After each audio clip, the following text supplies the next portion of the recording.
అధిష్టానం సరికొత్త వార్తల ప్రపంచం. అధిష్టానం వాక్ స్వతంత్ర ప్రజాబలం. వెల్కమ్ టు అధిష్టానం టీవీ. ముందుగా బులెటిన్ లో హెడ్లైన్స్. మెంబర్షిప్ చేసుకోగలిగామండి. టీడీపీ సభ్యత్వాలు మొదటిసారి కోటి పార్టీలో అనేక సంస్థాగత మార్పులు తీసుకువస్తున్న ఎమ్మెల్యే పల్లా మెంబర్షిప్ మన ఆంధ్రప్రదేశ్ లో సూపర్ 6 అమలు చేసే తీరుతాం. ఇప్పటికే దీపం ఇచ్చాం. ఇచ్చిన ప్రతి ఒక్క హామీని నెరవేర్చి తీరుతామని మంత్రి అచ్చెన్న. కేంద్ర ఉక్కు మంత్రుల పర్యటన విజయవంతం. అనకాపల్లి జిల్లా వైఎస్ఆర్సీపీ మాజీ మంత్రి బూడి ముత్యాల నాయుడు మీడియా సమావేశం. సంపద సృష్టి అంటే ముఖ్యమంత్రి చంద్రబాబు దృష్టిలో ప్రజలపై పెనుభారాలను మోపడమే. మాజీ మంత్రి కన్నబాబు. దేవాలయాలలో వివాహాల టెండర్లు రద్దు చేయాలి. విస్మరిస్తే నిరాహార దీక్ష. ఆంధ్రప్రదేశ్లో శాంతి భద్రతలు వ్యాఖ్యలు వెల్లడించిన సీఐ. అసెంబ్లీలో టీడీపీకి చంద్రబాబు, జనసేనకు పవన్ ఎలాగో బీజేపీ ఎమ్మెల్యే. తనకు పద్మభూషణ్ పురస్కారం రావడంపై నటుడు బాలకృష్ణ ఆసక్తికర వ్యాఖ్యలు. రథసప్తమి నాడు తిరుమలలో శ్రీవారి దర్శనానికి విస్తృత ఏర్పాట్లు చేసినట్లు TTD chairman BR Naidu. TDP సభ్యత్వాలు మొదటిసారి కోటి దాటాయి. పార్టీలో అనేక సంస్థాగత మార్పులు తీసుకుని వస్తున్నాం. రాయలసీమ ప్రాంతమైన కడపలో ఈసారి మహానాడు పెట్టాలని నిర్ణయం తీసుకున్నాం. నియోజకవర్గ స్థాయిలో కూడా ప్రతి శనివారం ప్రజా దర్బార్ నిర్వహించాలని ఆదేశాలు ఇచ్చామని ఎమ్మెల్యే పల్లా శ్రీనివాస్ అన్నారు. మరి ఈరోజు పోలిట్ బ్యూరోలో సుమారు 4:30 గంటలు చర్చించడం జరిగిందండి. అయితే ముఖ్యంగా మరి పార్టీ సంస్థాగత నిర్మాణం మీద కూడా చాలా కూలంకషంగా చర్చించడం జరిగింది. ఈరోజు మాకు విజయవంతంగా మెంబర్షిప్ చేసుకోగలిగామండి. ఏపీలో సుమారు 1,22,905 మెంబర్షిప్ మన ఆంధ్రప్రదేశ్లో చేయడం జరిగింది. అలాగే తెలంగాణలో 1,74,367 చేయడం జరిగింది. అండమాన్లో 4,245. మొత్తంగా ఈ 3 ప్రాంతాల్లో కలుపుకుంటే 1,02,517 మెంబర్షిప్ పూర్తి చేసుకున్నామండి. చాలా అంటే ఫస్ట్ టైం మేము 1,00,00,000 మెంబర్షిప్ చేరుకోవడం జరిగిందని చెప్పి ఈ సందర్భంగా తెలియజేస్తున్నాం. అయితే దీంతో మాకు ఒక స్ట్రక్చర్ వేసుకున్నాం, ఏదంటే క్లస్టర్ యూనిట్ బూత్ అని. దీంతో పాటు ఇంకా కొంచెం కింద స్థాయికి వెళ్ళాలి. ప్రతి ఇంటికి ఒక తెలుగుదేశం పార్టీ, ప్రతి 40 ఇంట్లకి ఒక తెలుగుదేశం పార్టీ కార్యకర్త ఉండే విధంగా మరి కుటుంబ సాధికార సారథులు అని చెప్పేసి వాళ్ళు కూడా వేసుకోవాలని ఒక నిర్ణయం తీసుకున్నామండి. గతంలో వేసుకున్నాం కానీ పూర్తి స్థాయిలో మేము ఇంటిగ్రేట్ చేసుకోలేకపోయాం. కనుక ఈసారి దాని మీద దృష్టి పెట్టి పూర్తి స్థాయి పార్టీలో కార్యకర్తలందరూ కూడా మమ్మకం అయ్యేటట్టుగా చేయాలని ఒక ఆలోచనకు వచ్చామండి. దీంతోపాటు ఏదైతే కార్డులు ఉన్నాయో, గతంలో కొంచెం కార్డ్స్ మాకు మెంబర్షిప్ అయినప్పుడు కూడా కార్డ్స్ ఇవ్వలేదన్నారు. కనుక ఈసారి మార్చి 15 కల్లా కార్డ్స్ ఇచ్చేస్తామని చెప్పేసి కూడా ఈ సందర్భంగా తెలియజేస్తున్నాం. అలాగే మహానాడు ఈసారి కడపలో పెట్టుకోవడం జరిగిందండి. ఎందుకంటే అక్కడ అన్ని ప్రాంతాల్లో పెట్టాం కానీ కడప ప్రాంతంలో అంటే ఎక్కువగా రాయలసీమ ప్రాంతంలో పెట్టుకోలేదు. అక్కడ అకామిడేషన్ ఉంటుందా లేదా అని కొంతమంది అప్రహెన్షన్స్ ఇచ్చి ఉన్నప్పటికీ కూడా అక్కడ పెట్టాలని ఒక ఆలోచన మరి జాతీయ అధ్యక్షులు వారు తీసుకున్నారు. కడపలో ఈసారి మరి 3 రోజుల పాటు మహానాడు చేసుకుంటామని చెప్పి ఈ సందర్భంగా తెలియజేస్తున్నామండి. వీటితో పాటు సూపర్ 6 అమలు చేసే తీరుతాం. ఇప్పటికే దీపం ఇచ్చాం. ఈ ఏడాది నుంచి రేపు స్కూల్స్ తెరిచే సమయానికి తల్లికి వందనం ఇస్తున్నాం. అలాగే రైతులకు అన్నదాత సుఖీభవ కింద 20,000 ఇవ్వటానికి సిద్ధంగా ఉన్నాం. అలాగే వేట నిషేధ సమయంలో ఏప్రిల్ 15 లోపే మత్స్యకారులకు 20,000 ఇస్తాం. చెప్పిన విధంగా అన్ని కార్యక్రమాలు ఒక్కోటి చేసుకుంటూ వస్తున్నాం. వీటితో పాటుగా ప్రజలకు ఇచ్చిన ప్రతి ఒక్క హామీని నెరవేర్చి తీరుతామని మంత్రి అచ్చెన్న అన్నారు. ఈరోజు 4:30 గంటల్లో జాతీయ పార్టీ అధ్యక్షుల వారు 1 గంటన్నర సేపు ఏదైతే మొన్న ఎన్నికల్లో హామీలు ఇచ్చి మేనిఫెస్టో ఇచ్చామో ఆ మేనిఫెస్టోలో ఉన్నటువంటి ప్రతి అంశాన్ని, ప్రతి వర్డ్ని కూలంకుషంగా చదివి చర్చించి ఇంతవరకు చేసినటువంటి విషయాలు, ఇంకా చెయ్యవలసినటువంటి విషయాలు చాలా డీటెయిల్ గా చర్చించామని చెప్పి ఈ సందర్భంగా తెలియజేస్తున్నాను. 7 మాసాల్లో ఆర్థికంగా చాలా ఇబ్బందులు ఉన్నాయి. అది నేను చెప్పడం కాదు, విఘ్నులైనటువంటి ప్రజలకు తెలుసు, పాత్రికేయులకు తెలుసు, ప్రతి ఒక్కరికి తెలుసు. కేంద్ర ప్రభుత్వం మనం ఊహించిన దానికంటే సహాయ సహకారాలు అందిస్తుంది కాబట్టే మనం 7 మాసాలు కూడా ఒక సమర్థవంతమైనటువంటి పాలనని అందించామని చెప్పి తెలియజేస్తున్నాను. 3,000 పెన్షన్ 4,000 చేశాం, 6,000 పెన్షన్ ఇస్తున్నాం, 10,000 ఇస్తున్నాం, 15,000 ఇస్తున్నాం. ఈ దేశంలో ఎక్కడా లేదు. ఆంధ్రప్రదేశ్ లో ఇచ్చినటువంటి పెన్షన్ మొత్తం ఎక్కడ కూడా లేదు. సంవత్సరానికి 32,000 కోట్ల రూపాయలతో 64 లక్షల మందికి 1వ తారీఖున తెల్లవారుజామునే అందించినటువంటి బృహత్తరమైనటువంటి కార్యక్రమాన్ని ఈ 7 మాసాల్లో నెరవేర్చిన విషయాన్ని ఈ సందర్భంగా తెలియజేస్తున్నాను. దీంతో పాటుగా ల్యాండ్ టైటిల్ యాక్ట్ రద్దు చేశాం. 16,000 చిల్లర రేపు డిఎస్సిలో టీచర్ పోస్టులు భర్తీ చేయడానికి నిర్ణయం చేశాం. అన్నా క్యాంటీన్లు పునరుద్ధరించాం. పట్టణ ప్రాంతాల్లోనే కాదు, ఈ రాష్ట్రంలో ఉన్నటువంటి 175 నియోజకవర్గాల్లో ప్రతి నియోజకవర్గంలో కనీసం ఒక అన్నా క్యాంటీన్ ఉండే విధంగా ఈరోజు నిర్ణయం తీసుకొని ప్రభుత్వానికి ఈరోజు కార్యక్రమాలు ఇచ్చాం. అదేవిధంగా దీపం పథకం కింద ఎన్నికల్లో ఇచ్చినటువంటి హామీ ప్రకారం 3 సిలిండర్లు ఇచ్చే కార్యక్రమాన్ని కూడా పూర్తి చేశాం. దాని మీద కూడా డిస్కస్ చేశాం. రైతులు కష్టకాలం పండించినటువంటి పంటని ప్రభుత్వం కొనుగోలు చేసిన తర్వాత వారికి డబ్బులు 6 మాసాలు, 7 మాసాలు, సంవత్సరం డబ్బులు ఇవ్వక రైతులు పడినటువంటి అవస్థలన్నీ మనం చూసాం. మేము వచ్చేసరికి 1,600 కోట్లు బాకీలుంటే 1,600 కోట్లు బాకీలు నెరవేర్చడమే కాకుండా మొన్న ఖరీఫ్ లో 7,190 కోట్ల రూపాయలతో ధాన్యం కొనుగోలు చేసి ధాన్యం కొన్నటువంటి 24 గంటల్లోపే రైతులకి డబ్బులిచ్చి ఒక చరిత్ర సృష్టించిన విషయాన్ని కూడా ఈరోజు పోలిట్ బ్యూరో చర్చించాం. విజయవాడ వరదలు వచ్చాయి. కేంద్ర ఉక్కు మంత్రుల పర్యటన విజయవంతం. కేంద్ర ఉక్కు మంత్రులు కుమారస్వామికి, శ్రీనివాస శర్మకి ధన్యవాదాలు తెలిపిన కేఎన్ఆర్. కూటమి నాయకులకు అభినందనలు తెలిపిన కేఎన్ఆర్. రాజుపాక పాత కర్ణవాణిపాలెం బీజేపీ కార్యాలయంలో కన్వీనర్ కరణంరెడ్డి నరసింగరావు విజయోత్సవం సభ నిర్వహించారు.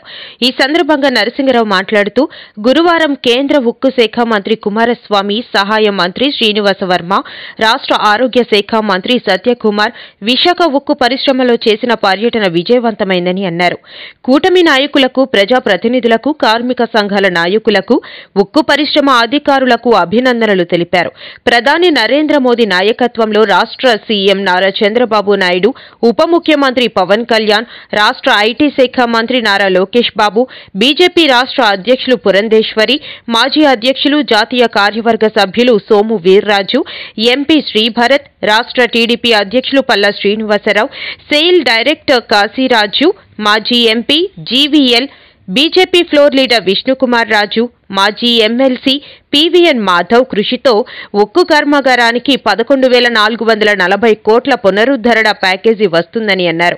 ప్యాకేజీ ప్రకటించిన తరువాత మొదటిసారి విశాఖ వచ్చిన కేంద్ర మంత్రులకు జిల్లా అధ్యక్షులు పరశురాంరాజు ఆధ్వర్యంలో విమానాశ్రయంలో ఘనస్వాగతం పలికామని చెప్పారు.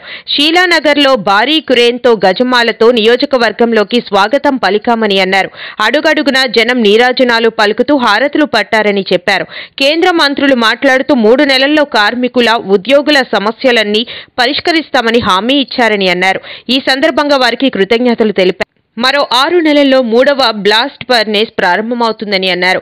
కార్యక్రమంలో జిల్లా మీడియా ప్యానలిస్ట్ గూటూరు శంకర్రావు, నాగేశ్వరరావు, ఈశ్వర్రావు, కృష్ణ, రామస్వామి పాల్గొన్నారు. స్టీల్ ప్లాంట్ 2012-13 వరకు లాభాల బాటన ఉండేది. ఇప్పుడు బ్లాస్ట్ ఫర్నిచర్ 3 మరొక ఆగస్టు కల్లా ప్రారంభం అయితే ఖచ్చితంగా మళ్ళీ అపూర్వ వైభవం వస్తుంది. ఇప్పటికి బ్లాస్ట్ ఫర్నిచర్ 1, 2 పనిచేస్తుంది. దాని ద్వారా వచ్చే ప్రొడక్షన్ కూడా బాగుంది. మరి ఒక 5-6 నెలల్లో బ్లాస్ట్ ఫర్నిచర్ 3 ప్రారంభం అయితే జూన్ నుంచి ఆగస్టు మధ్యలో ప్రారంభిస్తారని చెప్పారు నిన్న కార్మిక సంఘ నాయకులు కానివ్వండి, యాజమాన్యం అంతా కూడా. వారు ప్రణాళిక చాలా చక్కగా ఉంది. కాకపోతే కొంత స్టీల్ ప్లాంట్లో ఎవరైతే కార్మిక సోదరులు యాజమాన్యం వాళ్ళ యొక్క మధ్య సమన్వయం కొరబడి కొన్నాళ్ళుగా నష్టాల బారిన పడుతుంది. మరి క్యాప్టివ్ మైన్స్ ఏదైతే సొంత గనులు ఉన్నాయో ఆ సొంత గనులు కూడా కేటాయించడానికి కృషి చేస్తామని చెప్పారు. వేరే స్టీల్ ప్లాంట్స్లో, వేరే ప్లాంట్లలో, వేరే ఫ్యాక్టరీస్లో సొంత గనులు లేకపోయినా వేల కోట్లు అక్కడ లాభాల బాటన వస్తుంది. గతంలో కూడా మనకు సొంత గనులు లేనప్పుడు ఎన్నో వేల కోట్లు లాభాల్లోకి వచ్చింది. మరి ఇప్పుడు ఎందుకు నష్టాల్లోకి వచ్చిందన్నది మనం అంతా కూడా ఆలోచించాలి. దయచేసి కార్మిక సంఘ నాయకులు, కార్మిక సోదరులు, ఎంప్లాయీస్, యాజమాన్యం అంతా కూడా దృష్టి పెట్టి స్టీల్ ప్లాంట్ లేకపోతే రాజువాక విశాఖపట్నం లేదు. ఆంధ్రప్రదేశ్లో ఈ యొక్క లిటిల్ ఇండియాలా తయారైంది మన విశాఖపట్నం జిల్లా. భారతదేశంలో ఉన్న అన్ని రాష్ట్రాల నుంచి కూడా ఇక్కడికి వచ్చి సంతోషంగా జీవిస్తున్నారంటే దానికి కారణం స్టీల్ ప్లాంట్ మనుగడే. దాని మీదే మనందరి భవిష్యత్తు ఆధారపడి ఉంది. 32 మంది ప్రాంత్యాగం చేసి సాధించుకున్న సెంటిమెంట్తో కూడినటువంటి విశాఖ ఉక్కు కర్మాగారానికి ప్రాణం పోసినటువంటి ప్రధానమంత్రి శ్రీ నరేంద్ర మోదీ గారికి మేమంతా ప్రత్యేకమైన ధన్యవాదాలు తెలియజేస్తున్నాం. మనందరికీ తెలుసు, 1900 అనకాపల్లి జిల్లా వైఎస్ఆర్సీపీ మాజీ మంత్రి బూడి ముత్యాల నాయుడు అనకాపల్లి వైఎస్ఆర్సీపీ కార్యాలయంలో మీడియా సమావేశం. అనకాపల్లి జిల్లా వైఎస్ఆర్సీపీ మాజీ మంత్రి బూడి ముత్యాల నాయుడు అనకాపల్లి వైఎస్ఆర్సీపీ కార్యాలయంలో మీడియా సమావేశం. అనకాపల్లి వైఎస్ఆర్సీపీ కార్యాలయంలో బూడి ముత్యాల నాయుడు చేతుల మీదుగా ఫీజు రియంబర్స్మెంట్ పోస్టర్ను ఆవిష్కరించారు. బూడి ముత్యాల నాయుడు మీడియాతో మాట్లాడుతూ రేపు 5వ తేదీన ఫీజు పోరుబాట కార్యక్రమం నిర్వహిస్తామని తెలిపారు. కూటమి ప్రభుత్వం ఇచ్చినటువంటి హామీలతో పాటు విద్యార్థులకు ఇవ్వవలసినటువంటి ప్రతి సంవత్సరం ఫీజు రియంబర్స్మెంట్ ఏదైతే ఉందో ఆ బకాయిలు ఇప్పటిదాకా 3,900 కోట్ల రూపాయలు ఈ కూటమి ప్రభుత్వం చెల్లించకుండా ఉండిపోయింది. విద్యార్థులు మరియు విద్యార్థుల తల్లిదండ్రులు చాలా ఆందోళన వ్యక్తం చేస్తున్నారు. విద్యార్థులకు మానసికంగా ఫ్రీగా ఉంటేనే చదువులో ముందుకు వెళ్లగలరు. తల్లిదండ్రులు కూడా ఆందోళన చెందరు. వైసీపీ గతంలో చెప్పినట్టు ఇచ్చినటువంటి సూపర్ 6 హామీల్లో భాగంగా గతంలో రైతుల తరఫున ధర్నా కార్యక్రమం చేపట్టాం. విద్యుత్ ఛార్జీలపైన వినియోగదారుల తరఫున పోరుబాట చేశాం. అలాగే ఈ నెల 5వ తారీఖున కలెక్టరేట్కు వెళ్లి ఫీజు రియంబర్స్మెంట్ వెంటనే చెల్లించాలని వినతి పత్రం అందజేస్తున్నాం. అలాగే అన్ని జిల్లాల్లో వైఎస్ఆర్సీపీ కేంద్ర కార్యాలయాల్లో పోస్టర్ ఆవిష్కరణ మరియు వినతి పత్రం ఇవ్వాలని సంకల్పం చేశామని తెలియజేశారు. రేపు 5వ తేదీన జరపతలపెట్టినటువంటి ఈ ఫీజు పోరు ఏదైతే ఈ కూటమి ప్రభుత్వం ఇచ్చినటువంటి హామీలతో పాటు విద్యార్థులు చెల్లించవలసినటువంటి ప్రతి సంవత్సరం ఫీజు రియంబర్స్మెంట్ ఏదైతే చేయాలో ఆ బకాయిలు ఇప్పటి వరకు కూడా 3,900 కోట్ల రూపాయలు ఈ కూటమి ప్రభుత్వం చెల్లించకుండా ఉండిపోవటం వలన విద్యార్థులు ఎంతోమంది విద్యార్థుల తల్లిదండ్రులు కూడా చాలా ఆందోళన గురయ్యే పరిస్థితి కూడా కనిపిస్తూ ఉంది. విద్యని అభ్యసించేటువంటి విద్యార్థులకి మానసికంగా ఫ్రీడమ్ ఉంటేనే వాళ్ళ చదువులో ముందుకు వెళ్ళేటువంటి పరిస్థితులు కూడా ఉంటాయి. తల్లిదండ్రులు కూడా ఆందోళన నుంచి బయటపడేటువంటి పరిస్థితులు ఉంటాయి. మేము గతంలోనే చెప్పాము, ఇచ్చినటువంటి సూపర్ 6 హామీలతో పాటు మరి నిరంతర ప్రక్రియగా జరుగుతున్నటువంటి పిల్లలు చదువుకునేటువంటి కార్యక్రమం ఏదైతే ఉందో వాడికి చెల్లించేటువంటి ఫీజులు ఏవైతే ఉన్నాయో వాటిని చెల్లించే కార్యక్రమం కూటమి ప్రభుత్వం చేయకపోవటం వలన పిల్లలు ఆందోళన చెందుతూ ఉన్నారు. అందుగురించే మేము గతంలో రైతుల తరపున ఒక ధర్నా కార్యక్రమాన్ని చేయడం జరిగింది. సంపద సృష్టి అంటే ముఖ్యమంత్రి చంద్రబాబు దృష్టిలో ప్రజలపై పెను భారాలను మోపడమేనని మాజీ మంత్రి కన్నాబాబు మండిపడ్డారు. కాకినాడ క్యాంపు కార్యాలయంలో మీడియాతో మాట్లాడుతూ ఆయన తప్పేం లేదు,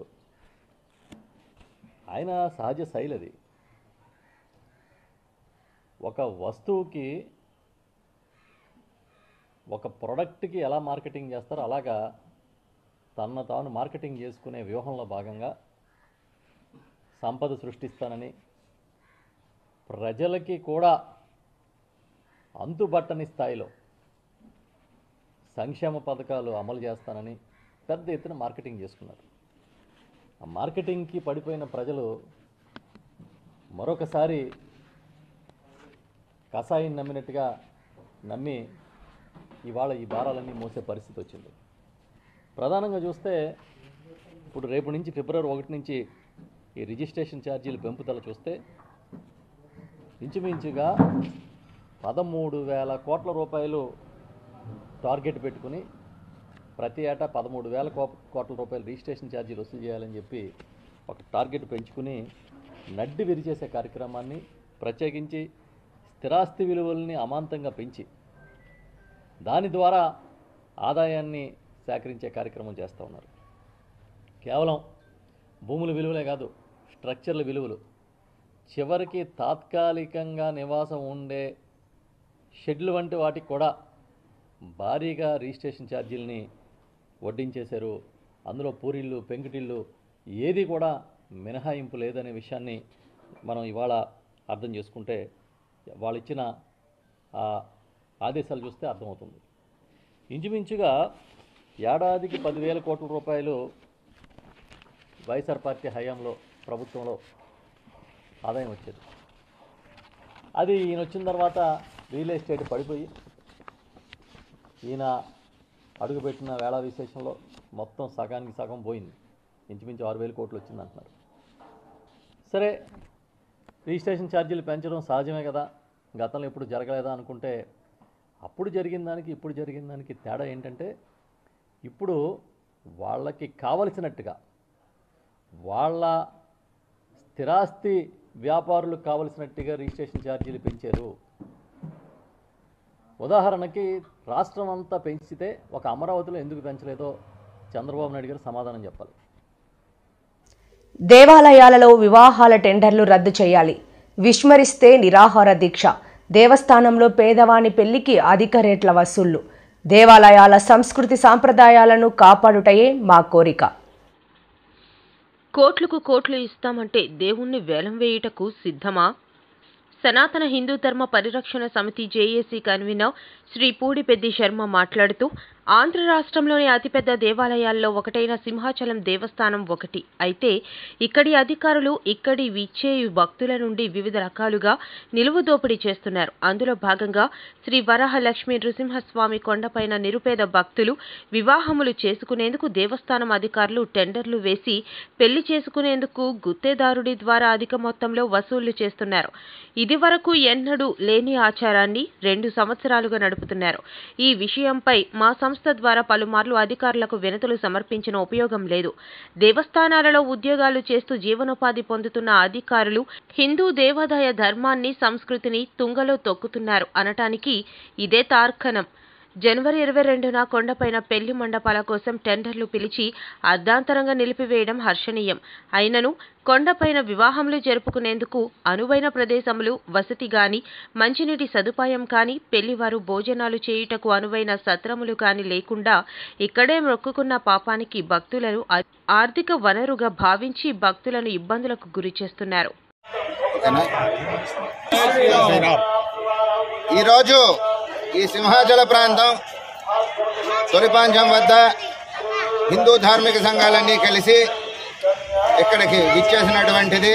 పత్రికా సమావేశంలో చెప్పదగిన ముఖ్య విషయం ఏమిటి అనంటే, కొండ మీద దేవస్థానం వారు, ఎండోమెంట్ వారు కలిసి భక్తులు వచ్చి ఇక్కడ వివాహాలు చేసుకునే వారికి ఎలక్ట్రికల్ డెకరేషన్ మండపాలు, షామియానాలు, కుర్చీలు వేలంపాటు పెట్టారు.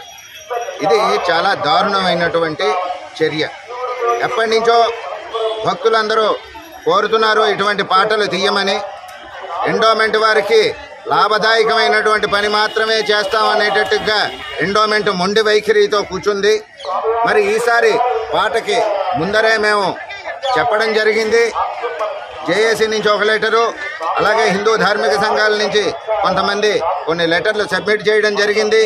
అయ్యా, మేము భక్తులకి ఉచితంగా మండపాలు ఇస్తామని చెప్పి అది కూడా పెడచెవిన పెట్టి పాటను ఆఫ్ చేసి మళ్ళీ పాట వేస్తాము అనేటువంటి సన్నాహాలు చేస్తున్నారనేటువంటి వార్తలు వినవస్తున్నాయి.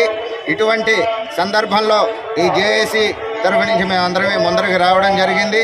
ఎట్టి పరిస్థితుల్లోని కొండ మీద పాటలు జరిగితే గనక జేఏసీ తరఫు నుంచి నేను నిరాహార దీక్షకి దిగుతాను.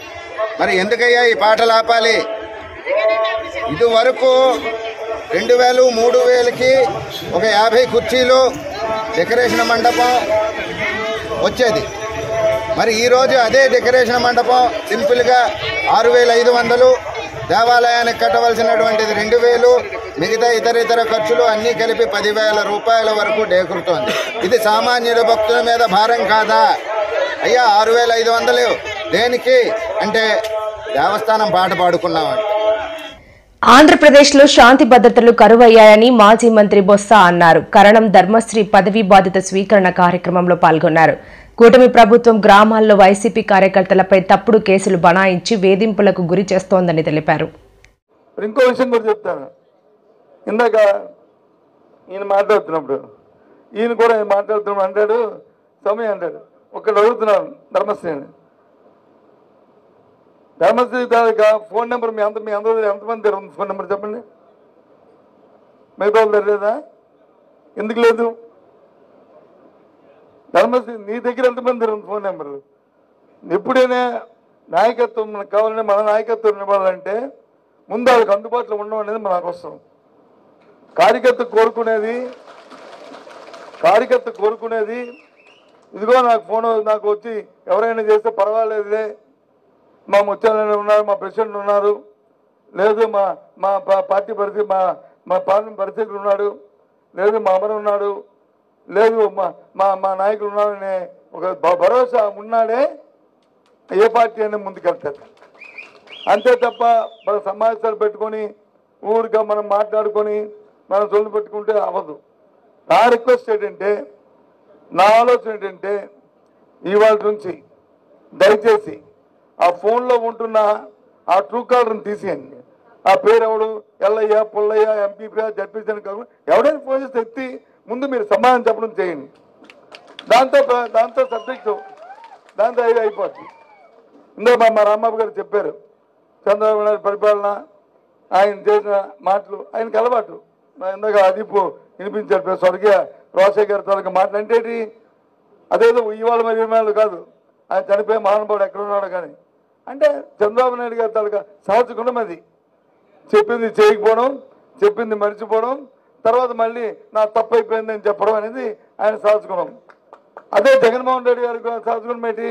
ఏది చెప్తారో అది చేయడం, ఆ చేసింది వచ్చి మళ్ళీ ఏ చేయలేని పని చెప్పకుండా చెప్పమని పోవడం. ఎందుకంటే మొన్న ఎన్నికల్లో చూశాను, మేము అందరం చెత్త పోరు కొట్టుకొని చెప్పాం, సార్ మీరు వచ్చి ఎన్నికల పని ప్రకటిస్తున్నారు, ఓ 2-3 ఎక్స్ట్రా చెప్పండి సార్ పర్వాలేదంటే, అంటే నువ్వు ప్రభుత్వంలో 5 సంవత్సరాలు ఉన్నావు, ఈ 5 సంవత్సరాల్లో మనం ఏ రోజున ఇచ్చిన మనని తప్పకుండా మన అమ్మఒడి ఇస్తానన్నా, రైతు భరోసా ఇస్తానన్నా, లేదు కాంపనైజ్ ఇస్తానన్నా, లేదు ఇంకొక మా మహిళల కోసం కార్యక్రమం ఇస్తానన్నా, నేను 0 వడ్డీ ఇస్తాను, 0 తప్పకుండా ఇచ్చామా లేదా ఫీజు రీయింబర్స్మెంట్ అవి ఏ రోజు తప్పామా, ఎప్పుడైనా చేసామా? ఇప్పుడు ఈ రోజు వచ్చి ఇవ్వాలంటే మళ్ళీ ఎక్కువ ఇస్తే ఎక్కడి నుంచి తీసుకొస్తాము? కాబట్టి దాన్ని సంపద పెంచుకుందాం, మనం అప్పుడు చేద్దాము, ప్రభుత్వం ముందు రాని ఇది చేసి మనం చేశాం కదా అని చెప్పి. తనకు పద్మభూషణ్ పురస్కారం రావడంపై నటుడు బాలకృష్ణ ఆసక్తికర వ్యాఖ్యలు చేశారు. సినీ రంగానికి చేసిన సేవలకు గాను బాలకృష్ణకు భారత ప్రభుత్వం పద్మభూషణ్ అవార్డు ప్రకటించిన విషయం తెలిసిందే.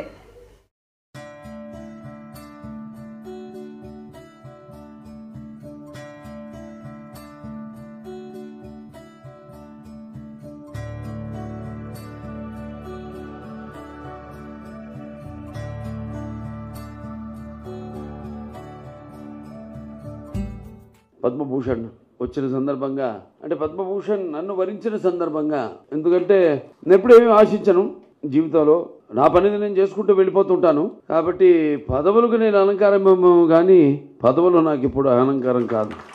ఏది నేను సాధించిన జీవితంలో ఇంకా ఎంతో చెయ్యాలి అన్న ఒక స్ఫూర్తి ప్రదాత మా నాన్నగారు విశ్వవిఖ్యాత నట సార్వభౌమ డాక్టర్ పద్మశ్రీ నందమూరి తారక రామారావు గారు.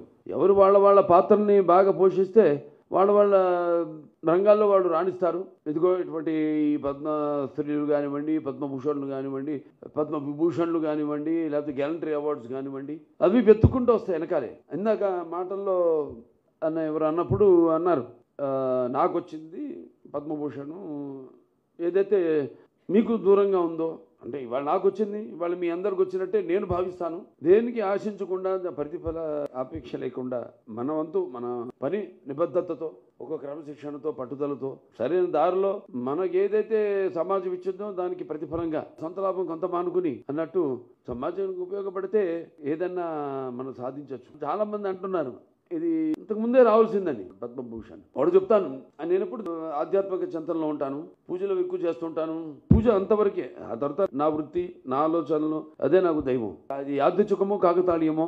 నాన్నగారి 100వ జయంతి సందర్భంగా పూర్తయింది మొన్ననే. తర్వాత ఆయన 75 సంవత్సరాలు చలనచిత్ర పరిశ్రమకు అడుగిడిన సందర్భంగా మొదటి సినిమా మన దేశం విడుదలైంది.